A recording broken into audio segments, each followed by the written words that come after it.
Welcome back to Flavors and Knowledge, the podcast where we dive deep into the art of cooking, the science behind ingredients, and the rich stories that make food so much more than just a meal.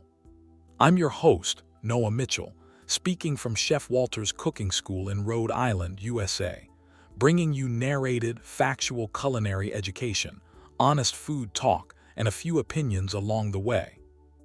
So let's explore the diverse world of flavors together. This segment is titled, Embracing the Crescent Moon, the Magic of Ramadan. Ramadan is one of the most profound and beautiful months in the Islamic calendar, a time when over 2 billion Muslims around the world come together to fast, pray, reflect, and build community.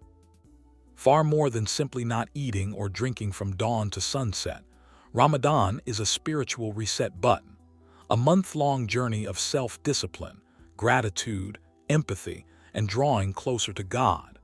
It's a celebration of faith that transforms ordinary days into moments of deep meaning and shared joy. Ramadan is the 9th month of the Islamic lunar calendar and one of the 5 pillars of Islam. For 29 or 30 days, depending on the sighting of the new crescent moon, adult Muslims who are physically able fast from just before sunrise, the pre-dawn meal called suhoor, until sunset, the meal that breaks the fast, called iftar. The fast includes abstaining from food, drink, smoking, and intimate relations, but it also means guarding against anger, gossip, dishonesty, and negative thoughts. The goal is spiritual purification, increased devotion, and a heightened sense of compassion for those who go hungry every day. The day often begins with the quiet alarm of the pre-dawn call to prayer, followed by suhoor, a light but sustaining meal to carry people through the hours ahead. Throughout the day, many increase their prayers, read the Quran, give charity, and practice patience.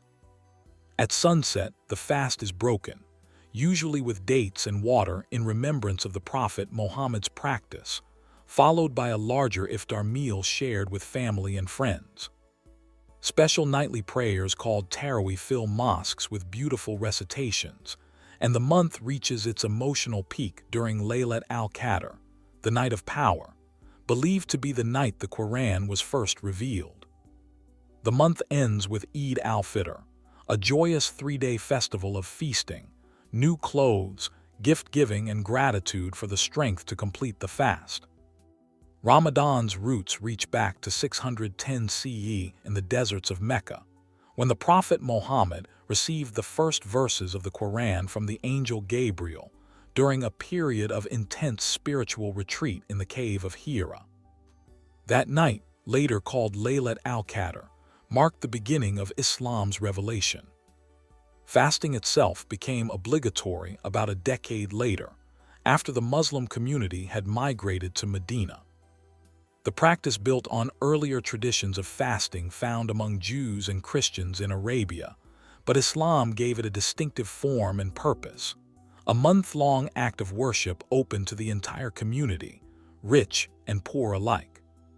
The name Ramadan comes from the Arabic root meaning scorching heat or intense burning, symbolizing both the blazing desert sun and the way fasting burns away impurities from the soul. Over the centuries, as Islam spread across continents, Ramadan absorbed beautiful local customs while retaining its core rituals. From the grand iftar banquets of the Ottoman palaces to the quiet devotion of early African-American Muslims who fasted in secret, the month has always been a unifying force. Ramadan turns neighborhoods into living tapestries of light, sound, and generosity. Streets fill with lanterns, fairy lights, and colorful decorations. In many countries, people exchange special greetings, Ramadan Mubarak, blessed Ramadan, or Ramadan Kareem, generous Ramadan, and share food with neighbors, even those who are not fasting. Mosques become community hubs, bustling late into the night with Tarawih prayers that feel like spiritual concerts. Charity surges, food drives, donations, and Zakat al-Fitr, a mandatory giving before Eid to ensure the poor can celebrate too. Families gather every evening for iftar, turning meals into moments of laughter, storytelling, and reconnection. In some places, entire streets close for communal feasts. In others, people invite strangers to share their table. The atmosphere is electric yet peaceful, a rare combination of discipline and celebration that reminds everyone of what truly matters: faith, kindness, and togetherness. And lastly, the foods that make Ramadan delicious. After a long day of fasting, iftar becomes a moment of pure joy. Tradition often starts with dates, sweet, energizing, and full of natural sugars, potassium, and fiber, followed by water or milk. Then the real feast begins, and every culture brings its own signature dishes. In the Levant, you'll find lentil soup, stuffed grape leaves, fattoush salad, and crispy sambusas.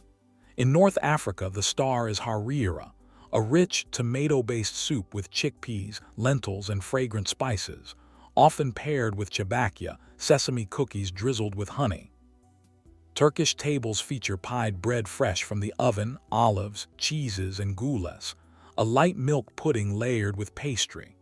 South Asian iftars might include spicy samosas, pakoras, fruit chaat, and creamy sheer kurma, vermicelli pudding for dessert. Suhoor, by contrast, tends to be lighter and more practical.